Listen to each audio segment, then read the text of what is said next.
முதன்முறையாக தென்னாப்பிரிக்கா அழகி போட்டியில் மகுடம் சூடிய மாற்றுத்திறனாளி பெண். ஸ்கை தமிழின் செய்தி அறிக்கை. 2024ஆம் ஆண்டின் தென்னாப்பிரிக்கா அழகி போட்டி நடைபெற்றது. இப்போட்டியில் தென்னாப்பிரிக்காவை சேர்ந்த பல இளம் பெண்கள் போட்டியிட்டனர். இதில் பலகட்ட தேர்வுகளின் முடிவில் மாற்றுத்திறனாளியான 28 வயதுடைய மியாலோ ரோக்ஸ் தென்னாப்பிரிக்கா அழகி என்ற மகுடத்தை தன்வசப்படுத்தியுள்ளார். இது தென்னாப்பிரிக்க வரலாற்றில் முதன்முறையாக மாற்றுத்திறனாளி ஒருவர் அழகியாக தேர்ந்தெடுக்கப்பட்டுள்ளதோடு மியாலோ ரோக்ஸ் தனக்கு 1 வயதாக இருக்கும் போதே கேட்கும் திறனை இழந்தவர். காக்லியர் இம்ப்ளான்ட் எனும் சிகிச்சையால் ஒலிகளை உணர்கிறார். மேலும் இது குறித்து அவர் கூறுவதாவது, எனது கனவு நிஜமாகிவிட்டது.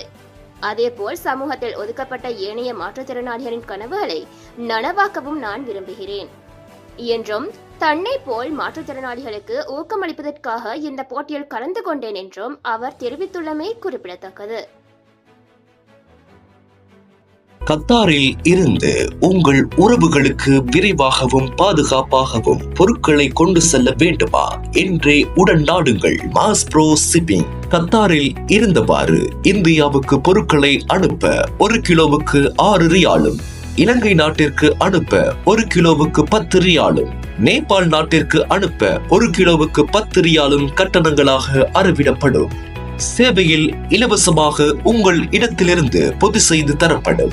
மாஸ்ப்ரோ ஷிப்பிங். தொடர்புகளுக்கு 31516468 அல்லது 30613691.